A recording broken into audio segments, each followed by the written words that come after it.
আমার এলাকার বাজেট বন্ধ করে দিবেন দেন, আমার এলাকার উন্নয়ন কার্যক্রম বন্ধ করে দিবেন দেন, পুলিশ আমাকে সহায়তা না করার জন্য আপনারা ফোন দিয়ে বলে দিবেন পুলিশ যেন আমাকে সহায়তা না করে দেন, আপনি এডমিনকে প্রশাসনকে বলে দিবেন হাসনাতের এলাকায় হাসনাতকে সহায়তা করতে করিয়েন না দেন, সমস্যা নাই।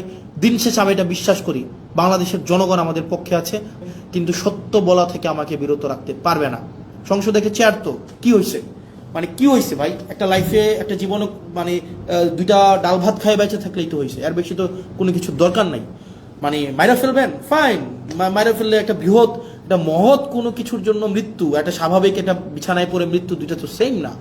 বয়স আমার মাত্র 27 বছর 7 মাস, ছোট মুখে অনেক বড় কথা বলছি।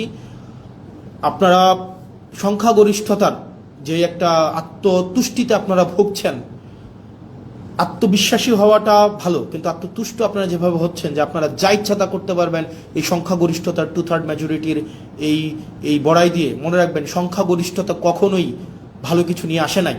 আপনার 96-তে আপনার 91-তে সংখ্যাগরিষ্ঠতা ছিল, আর at the end of the day রাষ্ট্রের সংকটের দিকে আপনারা নিয়ে গিয়েছিলেন।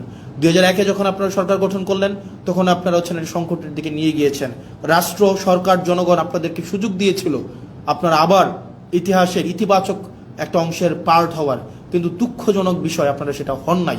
এবং আমাদের অনেক এমপিও আছে বিএনপির মন্ত্রীদেরকে আসলে রাগাইতে চায় না, মনে করে যে এলাকার বাজেট টাজেট বন্ধ করে দিবে, উন্নয়ন কার্যক্রম বন্ধ করে দিবে, তাদের সাথে আসলে সম্পর্ক নষ্ট করে কি লাভ, আবার সম্পর্ক ভালো রেখেও কি লাভ, যেটা সত্য সেটা বলতে হবে। আমার এলাকার বাজেট বন্ধ করে দিবেন দেন, আমার এলাকার উন্নয়ন কার্যক্রম বন্ধ করে দিবেন দেন, পুলিশ আমাকে সহায়তা না করার জন্য আপনারা ফোন দিয়ে বলে দিবেন পুলিশ যেন আমাকে সহায়তা না করে দেন, আপনি এডমিনকে প্রশাসনকে বলে দিবেন হাসনাতের এলাকায় হাসনাতকে সহায়তা করতে করিয়েন না দেন, সমস্যা নাই। দিন শেষে আমি এটা বিশ্বাস করি বাংলাদেশের জনগণ আমাদের পক্ষে আছে, দেবিদ্বারবাসী আমার পক্ষে আছে, এবং আমার বরাদ্দ বন্ধ করে দেওয়া, আমার এলাকার পুলিশকে আপনারা ফোন দিয়ে বলে দিবেন আমাকে যেন হেল্প না করে, কোনো সমস্যা নেই। আপনি ধরেন এটা যদি মনে করেন আপনার এই ক্ষমতাটা স্থায়ী, এটা সবসময় থেকে যাবে, এটা এটা মানে মানে এটা কোনোভাবেই সম্ভব না। মানে আপনারা আমাকে অসহযোগিতা করেন, ওয়েলকাম। দেবিদ্বারবাসী জানে, দেবিদ্বারবাসী এমনি 17 বছর ধরে বঞ্চিত ছিল, হয়তো আর কিছুদিন থাকবে। আপনারা আমার হয়তো উন্নয়ন কার্যক্রম আটকাই দিবেন, আমার বিভিন্ন কাজ আটকাই দিবেন, পুলিশ হয়তো আমাকে অসহযোগিতা করবে, অ্যাডমিনিস্ট্রেশন আমাকে হয়তো অসহযোগিতা করবে, কিন্তু সত্য বলা থেকে আমাকে বিরত রাখতে পারবে না। সংসদে চেয়ার তো কি হয়েছে, মানে কি হয়েছে ভাই, একটা লাইফে একটা জীবনে মানে দুইটা ডাল ভাত খায় বেঁচে থাকলেই তো হয়েছে, এর বেশি তো কোনো কিছু দরকার নাই। মানে মাইরা ফেলবেন ফাইন, মাইরা ফেললে একটা বৃহৎ একটা মহৎ কোনো কিছুর জন্য মৃত্যু, একটা স্বাভাবিক একটা বিছানায় পড়ে মৃত্যু, দুইটা তো সেম না। একটা মহৎ কিছুর জন্য মৃত্যু, আমি নিজেই তো আত্মতুষ্টিতে থাকবো যে না এটা মহৎ কিছুর জন্য মারা গিয়েছে বা মেরে ফেলা হয়েছে, সো হোয়াট।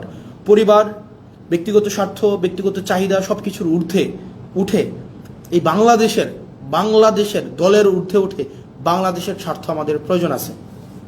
বিএনপির আপনারা যারা আছেন, সরকারের আপনারা যারা আছেন, শুধু তো সরকারের বিএনপি নাই, সরকারের গণ অধিকার পরিষদ আছে, সরকারের রাষ্ট্র সংস্কার আছে, আন্দোলনের সাকিব ভাই আছেন, আপনারা যে চুপ করে থাকেন এগুলো বাংলাদেশকে খুব দুঃখ দেয়, বাংলাদেশের মানুষকে খুব দুঃখ দেয়। যারা জুলাই রাস্তায় নেমে আসছিল, এই জুলাই যারা রাস্তায় নেমে আসছিল তারা আমাদেরকে এমপি বানানোর জন্য রাস্তায় নেমে আসে নাই, তারা রাষ্ট্র সংস্কারের জন্য আসছিল। দুঃখজনক বিষয়, আপনারা কার প্ররোচনায়, কার কথায় বা কিভাবে আপনারা একটা ব্যাকওয়ার্ড মুভ নিয়েছেন সেটা আমাদেরকে অনেক বেশি আমাদেরকে কষ্ট দেয়।